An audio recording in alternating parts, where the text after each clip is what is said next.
신약성경 321쪽 빌립보서 3장 9절의 말씀 우리가 함께 읽겠습니다.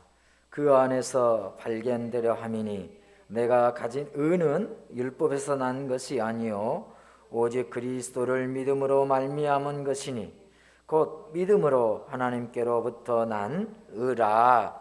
아멘. 할렐루야. 저희가 빌립보서를 통하여서 이렇게 은혜를 받고 있습니다.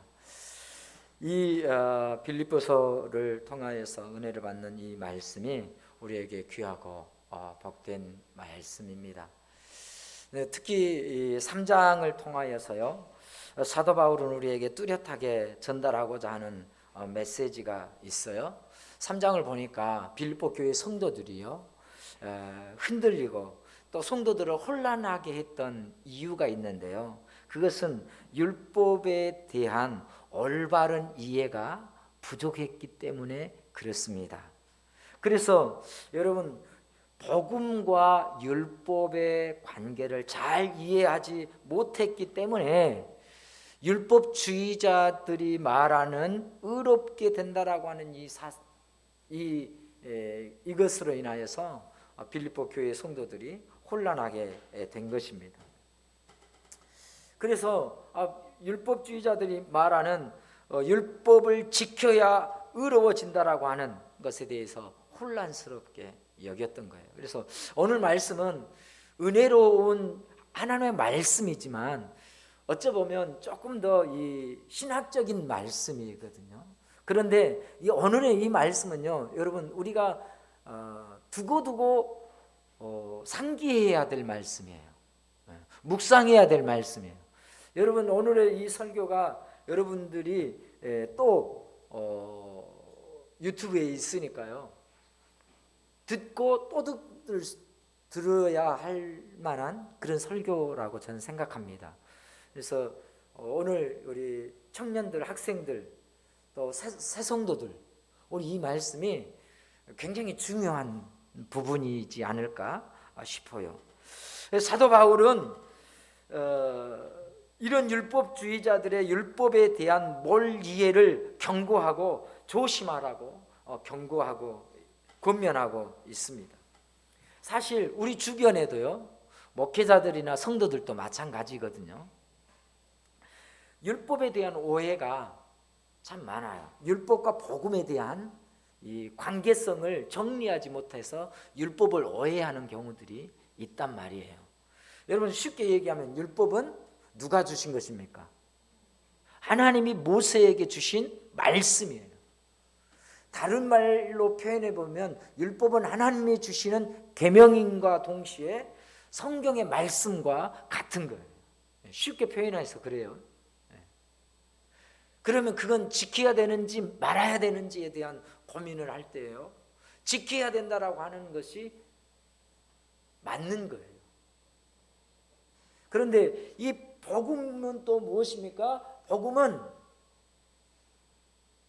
예수 그리스도를 믿음으로 의로워진다라고 하는 거예요. 그러면 복음과 율법의 이 상관관계, 이 둘의 관계를 이해해야 돼요. 율법은 지키라고 주신 거예요.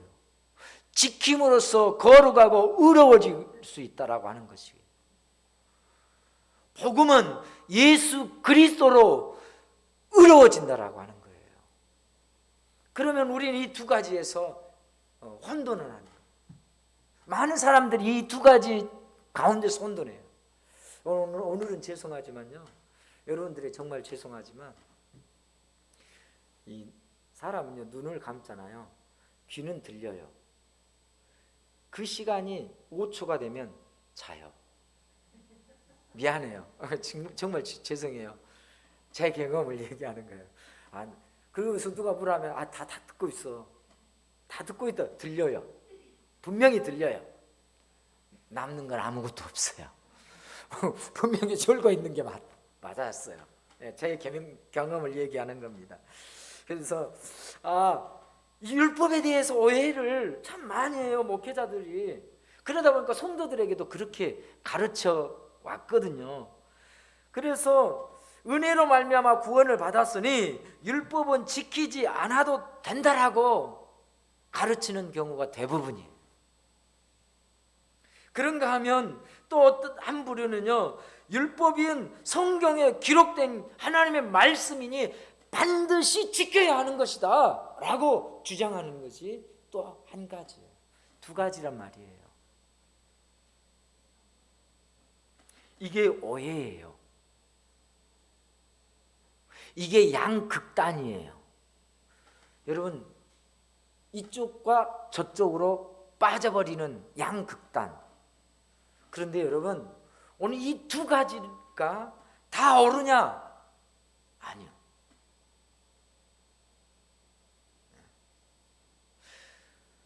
그래요.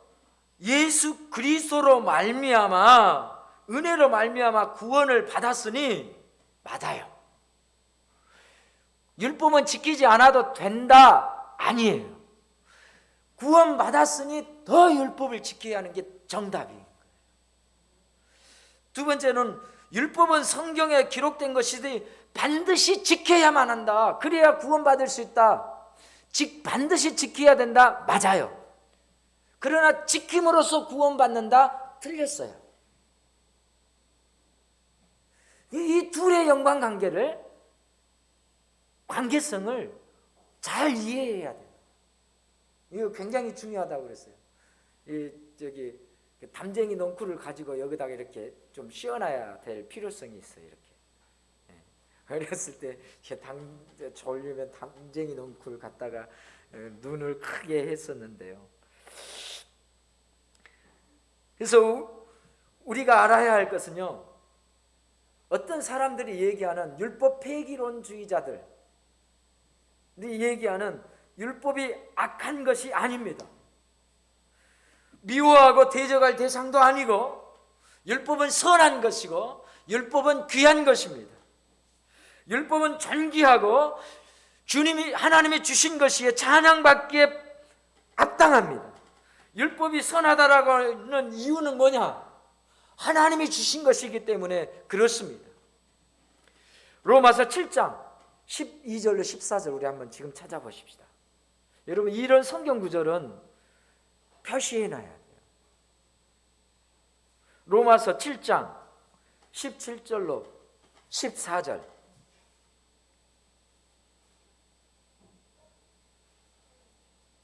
함께 읽겠습니다. 함께 읽어볼게요. 시작. 이로 보건대, 아닌가요? 로마서 7장 12절 14절 12절 14절 시작. 이로 보건대 율법은 거룩하고 계명도 거룩하고 의로우며 선하도다. 그런즉 선한 것이 내게 사망이 되었느냐? 그럴 수 없느니라.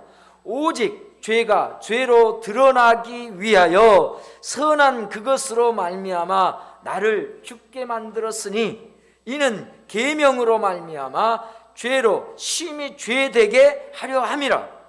우리가 율법은 신령한 줄 알거니와 나는 육신에 속하여 죄 아래 팔렸도다. 네, 아멘. 자, 율법은 거룩하고 계명도 거룩하고 의롭고 선한 것이에요. 그런즉 선한 것이 뭐예요? 율법이 내게 사망이 되었느냐? 아니에요. 그럴 수 없다라고 했어요. 율법이 우리에게 사망을 가져다 주는 것이 아니라 오히려 죄가 죄로 드러나는 것이에요.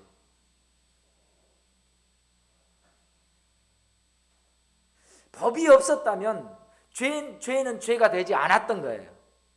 법이 생기니까 죄가 죄로 정해지는 거죠. 보이스피싱이라고 하는 죄가 과거에는 없었을 거예요. 그러나 그것으로 많은 사람들의 피해를 보고 그걸 죄로 만들었어요. SNS라고 하는 것도 마찬가지예요. SNS를 통하여서 많은 이런 것들, 댓글 공격하는 것들도 마찬가지예요. 과거에는 그런 죄의 명목이 없었죠. 그러나 그것으로 인해서 많은 사람들 피해를 보니까 이제 죄로 명명하게 되는데, 그 이후부터 이제 법적으로 발효시키는 때부터 그걸 어기면 범죄자가 되는 거죠. 그처럼 율법은요, 죄가 죄로 드러나게 하는 것이에요. 선한 그것, 율법이로 말미암아 나를 죽게 만든 거예요. 결국은 죄가 죄로 드러나니까 나는 이 율법이 율법으로 보니까 나가 죄인이거든요. 그러니까 내가 죄인이니 사망에 이르게 되었다라고 하는 말씀이에요. 그러니 이 계명으로 말미암아 죄로 심히 죄되게 하려 함이라. 우리가 율법은 신령한 줄 안다. 그래, 율법은 하나님이 주신 선하고 신령하고 거룩한 것입니다. 그러기에 예수님이 오셔서 율법의 요구를 이루셨습니다. 그 율법은 반드시 지켜야 하는 하나님의 법 맞습니다. 그러므로 우리는 율법을 미워하지 않고 사랑해야 합니다. 다만 그 율법은 우리의 자신의 자아의 생명으로는 지킬 수 없다라고 하는 것을 믿는 것이에요. 우리 학생들 잘 이해해 보세요.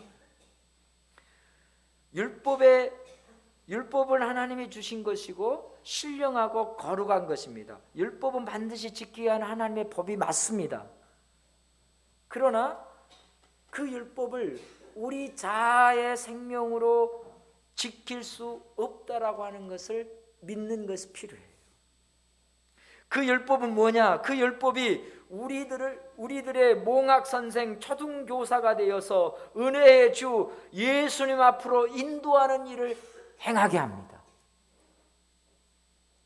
율법의 목적이라고 한다면 율법은 죄를 죄되게 하고 우리를 예수 앞으로, 예수의 은혜 앞으로 인도하는 일을 하게 하는 것이 율법의 목적이에요.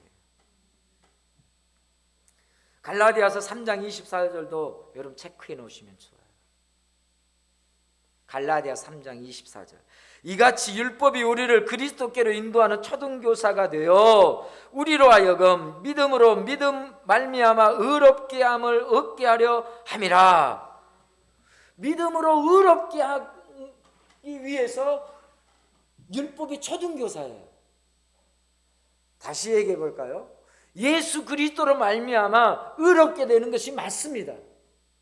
그런데 왜 그러느냐면 율법이 우리의 죄를 드러나게 하고, 죄를 드러나게 하니까 내가 죽을 사망의 일을, 죄의 벌을 받아야 되는 사람이라는 것을 깨닫게 되었어요. 그래서 율법을 지키려고 해보니까 내 육체의 자아로는 지킬 수 없다라고 하는 것이 결론이에요. 그런데 하나님은 그러면 지킬 수 없는 그 율법을 왜 주셨는가? 우리를 보게 하는 거예요. 너로서는 지킬 수 없어. 그 길을 열어놓으셨잖아요. 누구로? 예수 그리스도로. 그래서 율법으로는 의롭게 될 수 없어. 사실 율법으로 의롭게 되어야 되는데 우리의 자아의 생명은 지킬 수 없어요. 그래서 하나님께서 예수님을 보내셔서 예수 그리스도로 말미암아 의롭게 되어지는 길을 열어두신 거예요. 거룩하게 되는 그 길을 열어두신 거예요. 우리는 율법을 사랑하고 찬양합니다. 다만 율법주의에 대해서 경계해야 되는 것이죠. 우리는 율법은 소중히 여깁니다. 그러나 율법을 지킬 수 없음을 또한 인정하는 것이 필요합니다. 우리는 율법을 존중합니다. 그렇지만 우리가 율법의 요구를 따르지 못함도 인정해야 돼요. 율법은 무용지물이 결코 아니라는 것을 믿습니다. 그러나 율법 아래 우리는 더 이상 있지 않아요. 그래서 우리에게 율법 아래 더 이상 있지 않다고 그랬어요. 은혜 아래 있습니다. 율법 아래 있다라고 하는 것은 죄로 말미암아 그 율법을 지키기 위해서 노력하는 것. 그러나 율법을 초월한다라고 하는 것은 은혜로 말미암아 의롭게 되었으니 그 율법을 이제는 그것으로 인하여서 의롭게 되어지려고 할 필요 없다. 하나님께서 예수를 통하여 우리로 의롭게 하셨으니 이런 얘기죠. 우리는 새신랑 예수님께 혼인한 새 신부와 같습니다. 그래서 율법의 요구를 새신랑 예수님께서 십자가로 다 이루어 주셨기에 이제 우리는 내 힘으로 내 노력으로가 아닌 예수님의 선한 능력으로 예수님의 선한 힘으로 성령과 은혜로 율법의 정신을 지킬 수 있게 됩니다. 이게 오늘 우리가 들어야 할 말씀입니다. 내 힘으로 내 능력으로가 아닌 예수님의 능력으로 성령의 은혜로 말미암아 이 율법의 정신, 율법이 주시고자 하는 이 말씀 계명을 지키는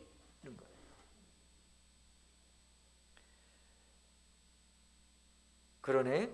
그런데 그렇게 은혜로 지켜지는 것이라고 그것이 내 의가 아니라 오직 은혜로 된 것이다. 사도 바울의 고백인 것이 나의 나된 것, 오늘 나의 나된 것은 오직 은혜로 된 것이다. 이렇게 표현하고 있습니다. 아유 목사님 진짜로 은혜로 다니니까 내가 지킬 수 있네요? 가 아니란 말이죠. 그래서 우리는 주님께서 말씀하셨던 것처럼 끝까지 겸손한 자 거기 있어야 되는 것이죠. 그렇다면 하나님께서 우리들에게 율법을 주시는 이유가 뭘까? 어디에 있을까? 그 이유는 율법을 통해서 우리가 축복을 누리게 하기 위함입니다. 율법이 축복이다라고 하는 거예요. 왜요? 율법으로 인해서 죄를 깨닫게 되었고 죄를 깨달음으로 말미암아 하나님 앞에 나아가는 은혜를 발견하게 됐으며 할렐루야. 그래서 은혜가 축복이라는 말이에요. 율법이 축복이라는 말이에요. 사도 바울은 율법을 대적하지 않습니다. 율법으로 말미암는 의가 있다고 말하는 이들을 대적하였을 뿐이에요. 그 의는 하나님께서 인정하지 않는 의였습니다. 하나님께서 미워하는 의예요. 율법의 의는 하나님의 율법에 대한 뭘 이해해서 오는 것이에요. 율법은 너의 힘으로는 의롭게 이룰 수 없으니 예수님께로 나아가라고 하는 목적으로 주어졌어요. 율법의 목적이 뭐냐? 너의 힘으로서는 의롭게 될 수 없으니 예수에게로 나가라고 하는 것이에요. 그런데 그 목적을 율법주의자들은 바꾸어서 율법을 지킴으로 의로워질 수 있다라고 생각하는 것이었어요. 그러다 보니까 율법을 지킬 수도 없을 뿐만 아니라 그렇게 되다 보니까 하나님을 오해하게 되는 거예요.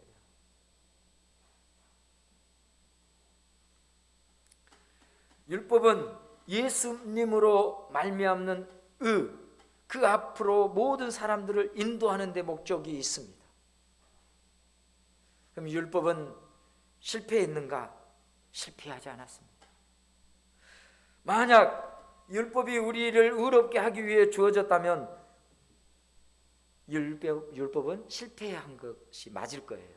그러나 율법은 우리를 의롭게 하는 것이 아니라 우리 안에 있는 죄를 발견하게 하는 거예요. 그렇다면 율법은 실패한 것이 아니라는 거죠. 더 나아가서 율법이 우리를 구원하라고 주어진 것이라면 율법 역시도 실패했겠죠. 그러나 율법으로 구원 얻으라고 하지 않았어요.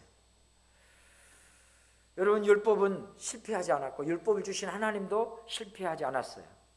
다시 말씀을 드립니다. 율법의 목적은 죄를 죄되게 하고 모든 사람을 십자가에 달리신 예수님 앞으로 하기 위해서 주어졌습니다. 그러므로 율법은 성공했습니다. 율법은 십자가로 그 사명을 성취함을 받았습니다. 우리 예수님은 십자가로 율법의 모든 요구를 다 이루셨습니다. 여러분 율법의 요구가 뭘까요? 율법이 우리에게 요구하는 게 있다 이 말이에요. 율법의 요구란 율법이 우리에게 요구하는 게 있어요. 그게 뭐예요? 의로움이에요. 거룩함이에요. 율법을 지킴으로써 거룩하게 되어지는 것이 율법의 요구예요.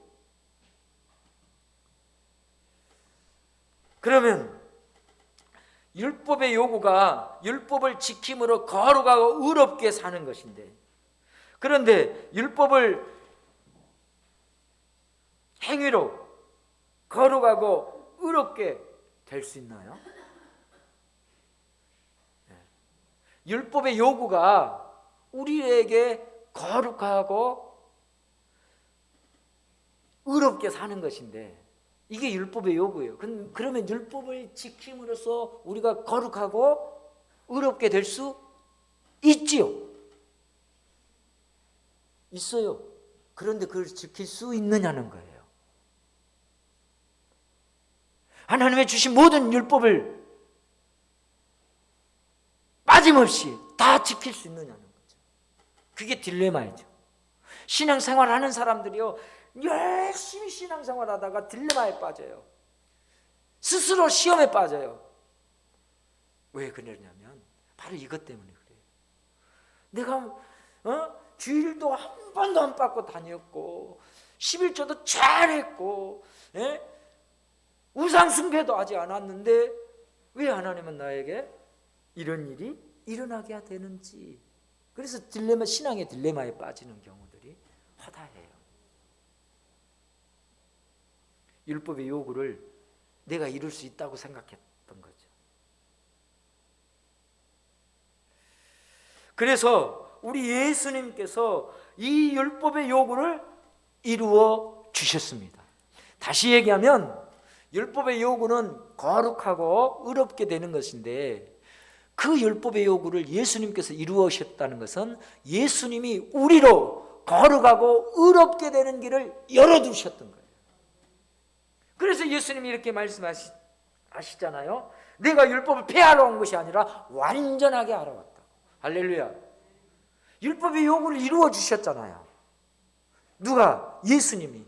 우리가 그 율법의 요구를 이루면서 살 수가 없는데 예수 십자가로 말미암아 그 율법의 요구를 이루어 주셨어요. 그래서 누구든지 십자가 앞에 예수 십자가의 은혜를 믿으면 그는 거룩하여지고 그는 의로워질 수 있는 것입니다. 이게 오늘 율법과 복음의 관계성을 이해하는 핵심이에요. 그래서 율법이 요구하는 거룩하고 의롭게 살아가는 것이 율법을 지키는 행위로서가 아니라 예수님의 지신 십자가의 은혜로 이루어졌다라는 것을 믿는 것입니다. 로마서 8장 3절로 4절도 여러분 기억해 두시면 좋습니다. 로마서 8장 3절로 4절. 율법이 육신으로 말미암아 연약하여 할 수 없는 그것을,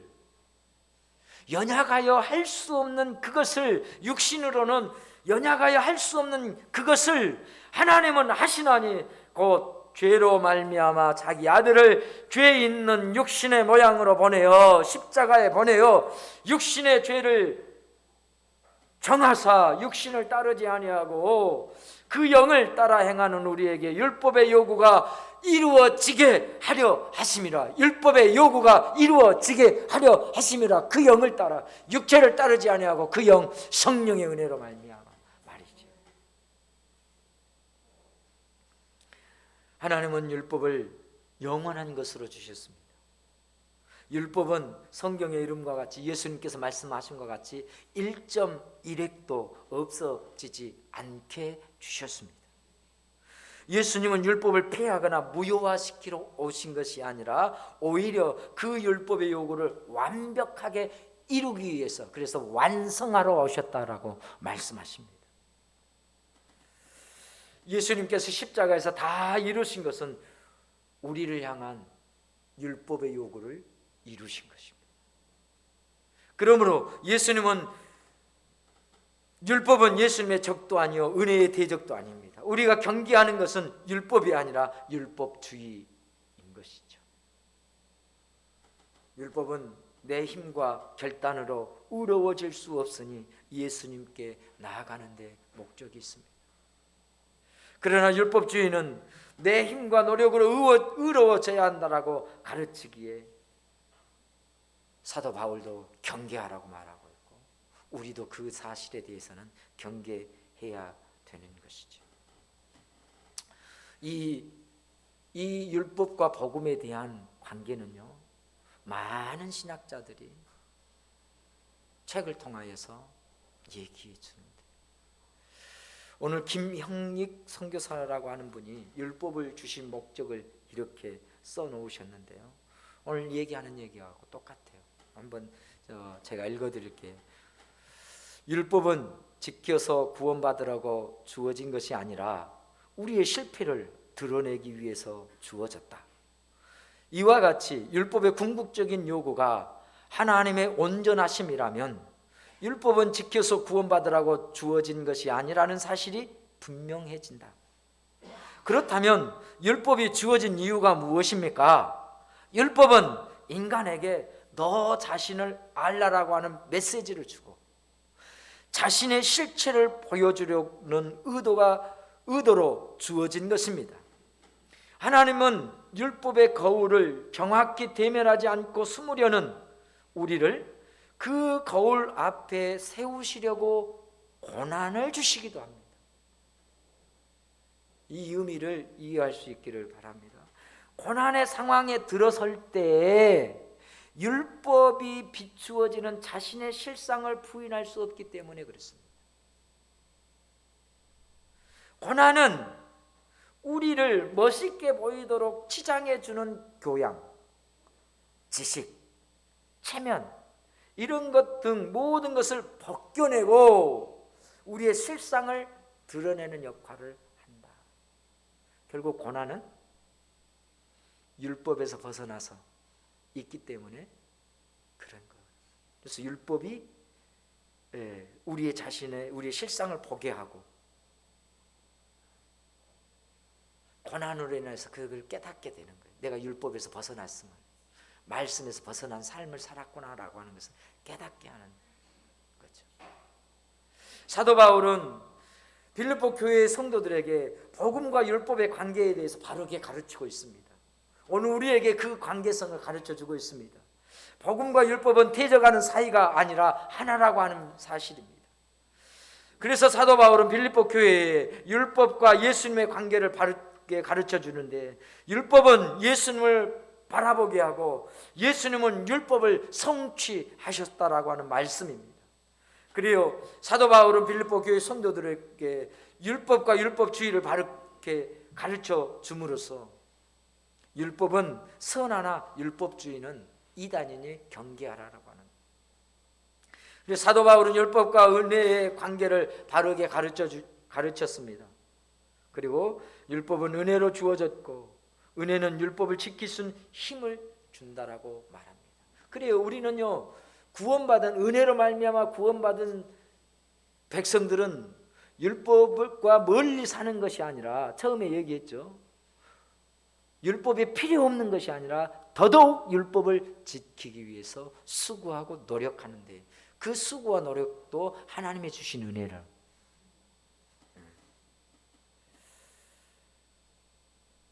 그래서 율법은 은혜로 주어졌고 은혜는 율법을 지킬 수 있는 힘을 우리에게 주십니다. 그래서 우리의 신앙생활은 은혜로 살아가는 거예요. 율법은 이렇게 얘기합니다. 당신은 희망이 없는 죄인입니다. 스스로의 힘으로는 죄의 사슬에서 벗어날 수 없습니다. 그러니 여러분, 복음으로 오십시오.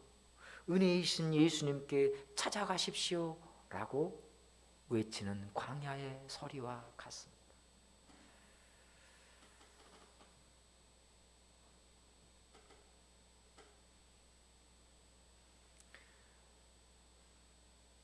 아까 말씀했던 김형혁 선교사님의 그 책에 있는 또 다른 얘기를